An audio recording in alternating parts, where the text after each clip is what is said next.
We're at Broadmoor High School, and the Louisiana Association of Educators, Debbie Moe, president, is hosting an event, and they've invited the governor to be here. So Governor John Bel Edwards will be here in a few minutes, and it's always exciting to host a governor at one of our schools. We have a lot of great things going on, and we're excited that he will be here tonight speaking to the Louisiana Association of Educators.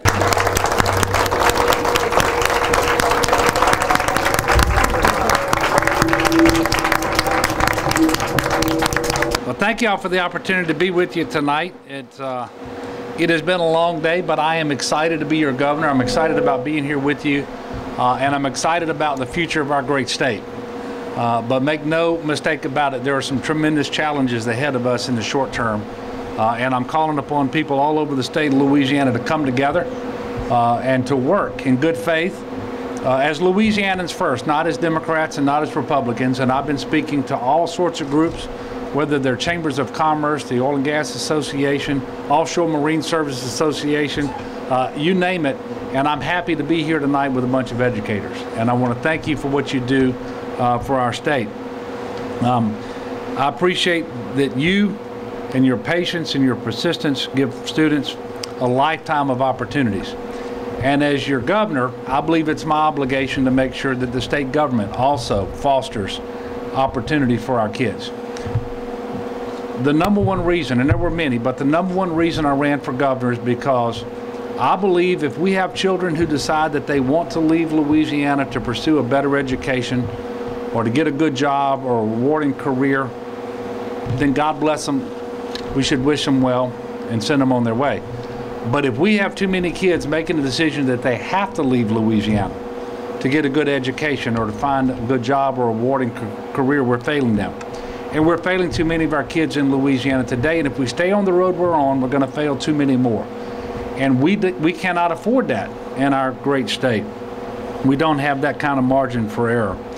And I know you're doing a listening tour, and there's a lot of dialogue going around and going on, and I look forward to answering some questions at the end, because events like this foster discussions about how we can all work together to improve education for our kids. Because despite everything that we've heard recently from the education reform governor, he left office and our educational achievement levels were 49. Okay, so we did not make up any ground there, and many of the things that he cloaked as reform were anything but improvement. So, and I know there were several things that you specifically wanted me to talk about tonight, and I'm going to do that, and I'll probably add a few other things. But you asked me to talk about the MFP and trying to maintain funding for K-12 schools, local control over education, and the accountability and evaluation systems. With respect to the MFP, let me tell you, we have tremendous budget problems. And while the MFP is in the Constitution, and you certainly, as educators, you enjoy more constitutional protections with respect to that money that we spend on K-12 than most spending in Louisiana. Understand that the budget problems are very real, they're very deep, and they're gonna, if we don't come together and work together to do the sorts of things that I've outlined, we are gonna have a very difficult time increasing our investment in critical priorities such as K-12 education. And we are gonna have a hard time, especially on the education side with respect to higher ed, and as you know, healthcare and other areas of the budget. Now, President Eisenhower, now I know he didn't write the MFP and he wasn't around when we had the MFP, but President Eisenhower said that the hope of the world is that wisdom can arrest conflict between brothers. And he believed that each generation bore responsibility to build better schools for his children so that they could acquire the wisdom necessary to arrest the conflict. Now, we hold the responsibility of helping, of equipping our children for the lives that they want to lead. And therefore, as your governor, just as I did as a legislator over 8 years, I am committed to making sure that, first of all, we don't cut the MFP. And I know that that doesn't happen very often. And that doesn't sound like a crowning achievement. But I'm about to give you some numbers, and I'll let you know why it's going to be critically important that we don't cut the MFP. And for technical reasons, that's a little bit harder this year than normally, because we appropriated money last year for K through 12 schools, and we sent it to our school districts as if it were inside the MFP, but it wasn't in the MFP. And I was responsible for making sure that that money was available. I then passed a resolution calling upon the Bessie board to include that money in this year's MFP. So if we don't do that, you will actually see a year-to-year loss in funding, which is $44 million. $44 million. We don't want to go there.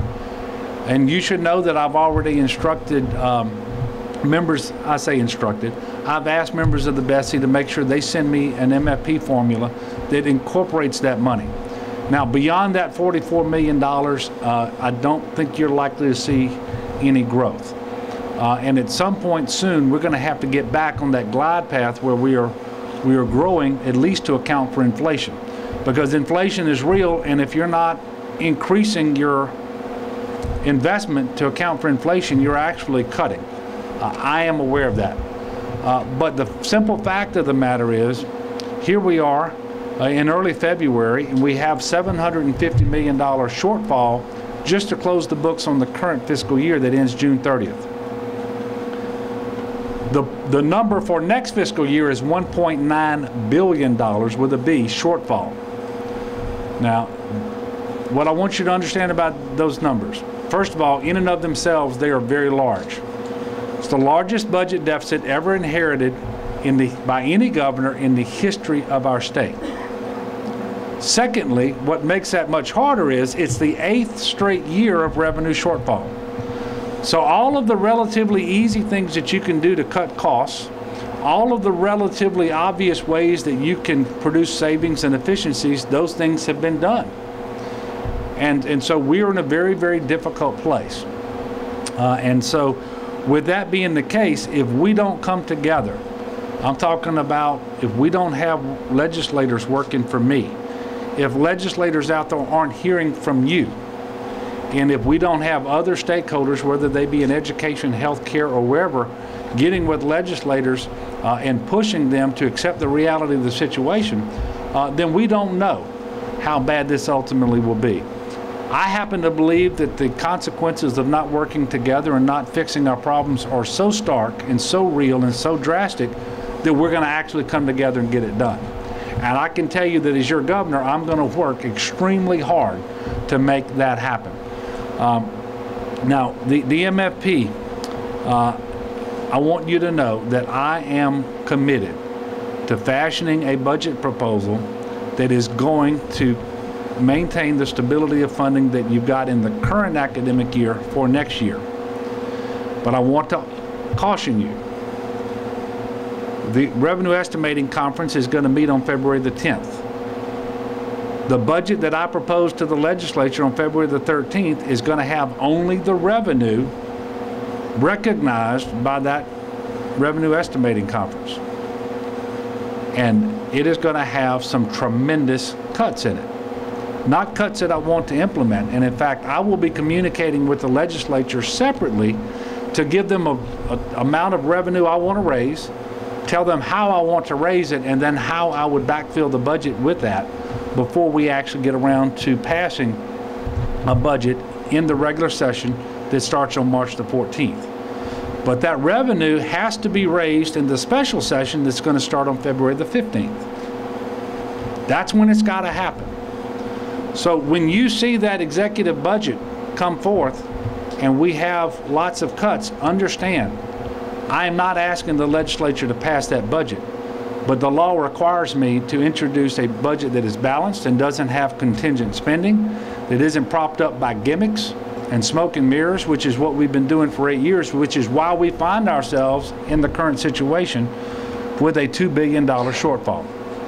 I am determined we're going to fix our problems, and we're going to go forward with a stable and predictable budget and a structure in place where we can actually start strategically reinvesting in things like education in Louisiana. But it's going to be difficult. And the next several months are not going to be for the faint of heart. But you understand, I've been fighting the fight for education for 8 years. I'm not going to stop fighting the fight as your governor.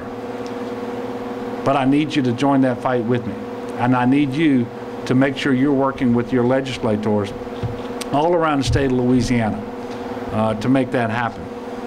Now, with respect to local control, you know, many of you are not just educators, you're like me, you're parents. And I happen to believe that the system of education works best. It is controlled in the most local fashion to the greatest degree possible. That's one of the reasons that I am particularly happy about the bill Congress recently passed that did away with No Child Left Behind, and it emphasizes more local control over education. And I think local control over education should at least look like the following. And this won't surprise any of you who've been watching legislation that I've introduced over the years. When it comes to whether a new charter school opens in a district, if that district is performing well under our accountability system, let's say it has an A or a B letter grade, then I think the decision of that district ought to be final, because those school board members have been elected by parents and taxpayers and voters. And those taxpayers and those voters can't hold their school board members accountable if they're not in charge of the decisions being made about how dollars are spent and how kids are educated. But if they've got a good accountability score under our system, then we ought to entrust them to make those decisions. And if you've got school systems out there that are not performing well and they decide for some reason not to authorize a charter, then perhaps the Bessie board sitting in Baton Rouge ought to have the ability to look at that, but giving a detailed explanation of why they find the decision of the local school board to be in error. And they ought to have to respond in detail to every concern raised by the local school board before they can require that charter to be accepted. So that's where we're going to go going forward. I believe that local control of school systems will make sure that in the future, to the maximum degree possible, local voters and taxpayers are not going to turn their backs on our local school systems, because if they ultimately can't control how their tax dollars are going to be spent by holding the school board members accountable, then how are we going to expect them to keep passing new taxes or renewing taxes that support our school system? So it's important for a lot of reasons. And obviously, I, like you, believe that all children ought to have the opportunity to get a great education. That's what you're about. That's why you're in the classrooms. That's why you've devoted a career of public service to our children so that you can educate them. And I want to thank you for what you do. But what that means is we should not divert needed resources away from our traditional public schools for unproven gimmicks that don't work. Especially when we don't have adequate resources to begin with. Now, with respect to vouchers, I will just tell you, it doesn't make sense to me to have a voucher scheme predicated upon the notion that we are going to give parents of kids who are trapped in failing schools more options about how their kids are going to be educated. And then extend that to kids who are in C schools. C schools are not failing schools.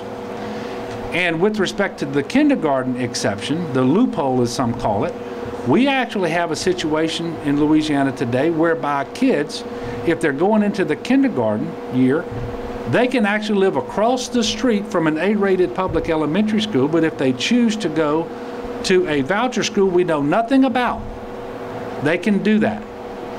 And I will tell you, the worst performing schools in Louisiana that we know anything about are voucher schools. And I am not telling you that every voucher school is a poor school or that it performs poorly. But I can tell you that those that are the worst out there, and they are voucher schools. That is just undeniable. I will also tell you that very recently the Brookings Institution came out with a study about the voucher program in Louisiana. If you haven't looked at it, you need to acquaint yourself with that study. So this is what I propose, that we take C schools out of the mix, that we make sure that that kindergarten exception does not exist either, because if this is something that's supposed to give parents a choice whose kids are trapped in failing schools, then that's what the system ought to look like. And I will tell you, there ought to be more transparency and accountability on the voucher system and on the quality of the schools that want to receive the vouchers. After all, it ought not be about giving a choice, it ought to be about giving the parent an informed choice, so that they have the ability to make a decision informed by how that school is actually performing in relationship to where the child currently is enrolled. So I think that that's really important as we move forward as well.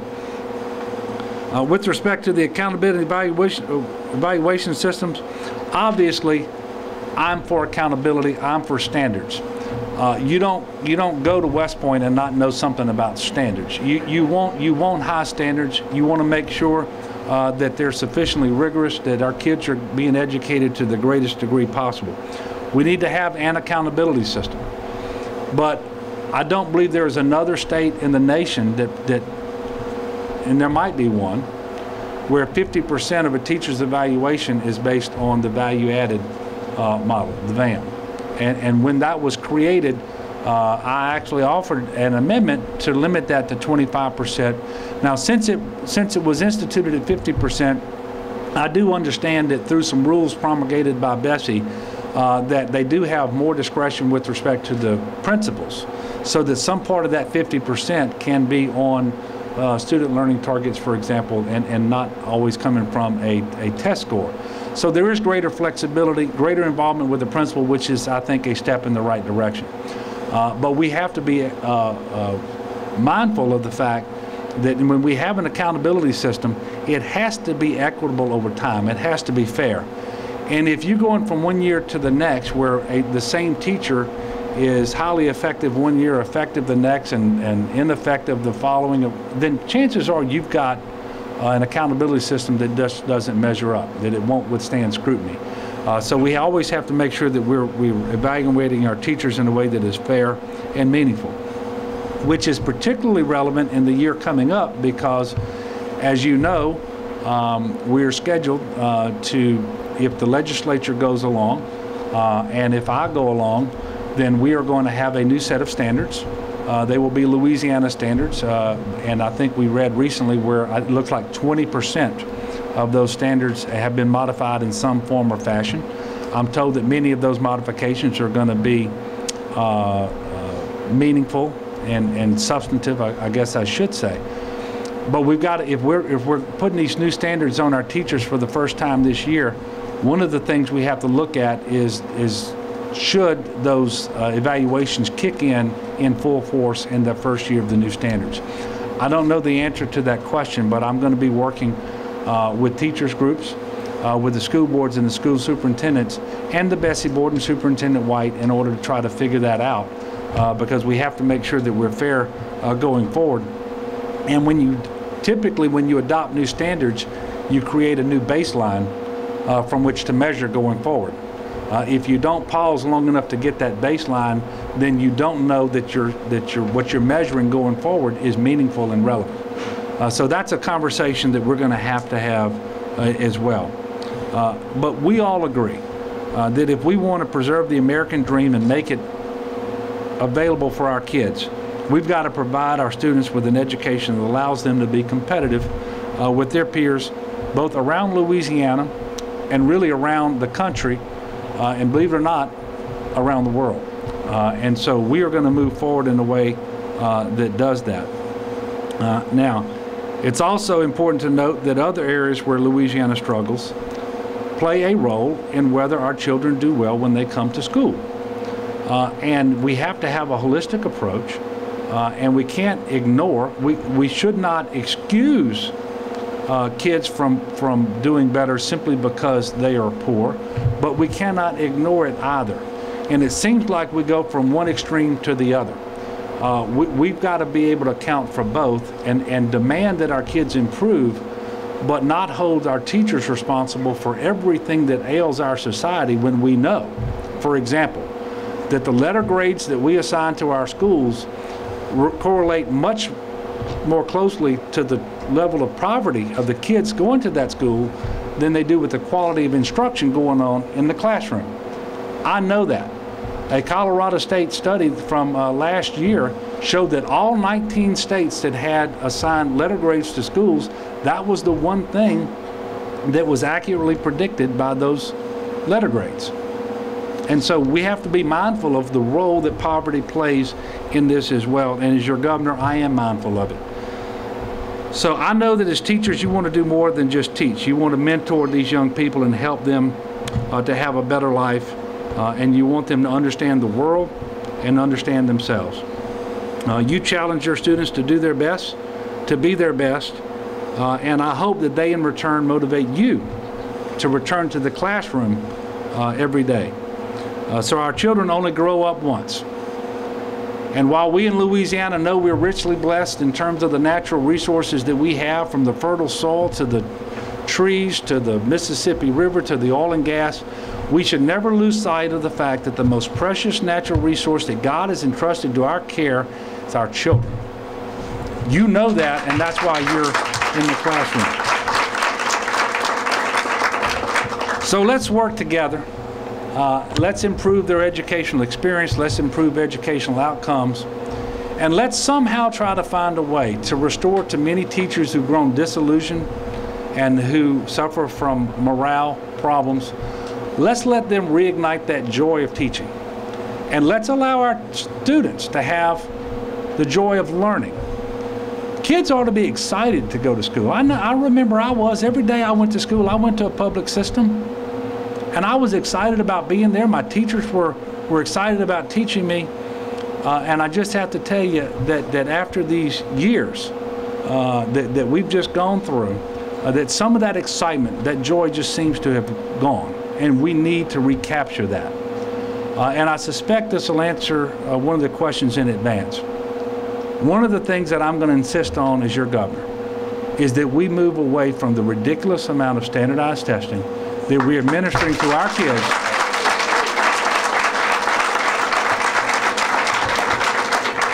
that are spending too much of our money and too much of our time.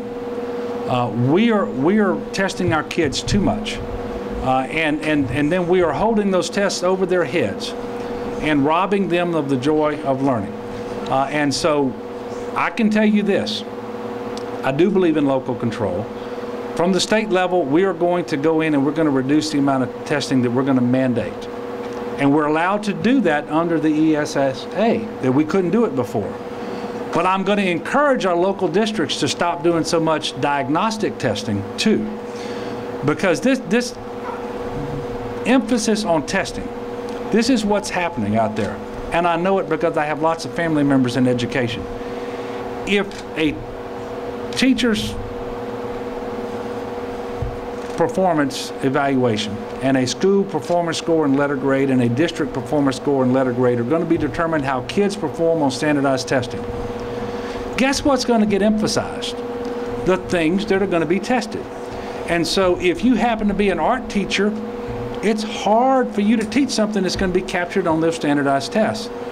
And when the budget is tight, and it's tight, and the principal's given the ability to either keep the art teacher or keep the science teacher, or maybe get rid of the art teacher and bring in another science teacher or bring in another math teacher, guess what happens? And so we are systematically going about education in Louisiana the wrong way, because we're not educating the whole child in a holistic fashion anymore, and we are shortchanging them. And we know that kids will do better if they're excited about coming to school. We also know kids that will do better if they're, for example, introduced to music. And if a child can read music in the first grade, by the time that child gets to fractions, it is so much easier because they've already learned about Quincy quarter note and Helen half note, and they know what that quarter means. Now, do you know how I know that? My wife is a music teacher, right? And so we've got to get back to that notion that we're going to educate the whole child.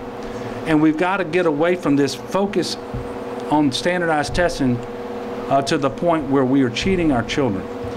because that's not in our best interest long term. It's certainly not in our children's best interest long term. And if we will just de-emphasize that standardized testing, we will get there.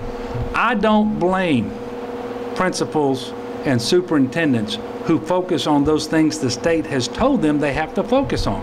That's the message we've been giving them. Well, as the governor, I'm going to tell them to go focus on the child, and we'll do better. So, with that, I am ready to take questions. I think I'm happy to take questions, but I reserve judgment on that till I know what you're going to ask. In less than a month, you've had the governor and the president of the United States touring East Baton Rouge Parish schools. It doesn't get much better than that. I just want to thank our students. The campus looks great. I want to thank our faculty and staff, our principal here, Mr. Baton, and just all of our faculty and staff at all of our schools. We just have had a great year so far. We're looking forward to the upcoming testing in a few months and our students getting ready to move forward. One of the things that I'm really excited about as a high school director is that we offer so many things for every type of student in our entire district and parish. We have a variety of programs at all of our schools. We're excited about the options we're going to be offering students next year. There are Jumpstart pathways, dual enrollment, AP credits, and really it's a testament to the work our teachers and principals have done to get students ready moving forward. Your reaction to everything you've heard and seen here tonight? Well, we're excited to have the governor here. We've now had a presidential visit and the governor here as well. And so again, we're happy that they're here to see the great things we're doing in our parish. We all have to be here for one reason, and that's for the students. And if we all understand that every decision we make needs to be made for students, Jerry, then we will move forward very quickly. Your reaction to the spotlight being put on public education here tonight? I think it's great. I'm a public education proponent, always have been and always will be, and so I'm all about it. So the more we can open up our schools, have the public in, greet our people, the community here, I think it's a great thing for EBR schools. If people have questions like more information about EBR schools, what should they do? Go to the website. We have www.ebrschools.org. Go to the website or call us or walk into our office, 1050 South Foster Drive. We'd love to talk to you anytime, and they can always email me. I'm out in the schools a lot, but that's where I need to be. So just tell them to contact us and go take a look at their local neighborhood school for their children.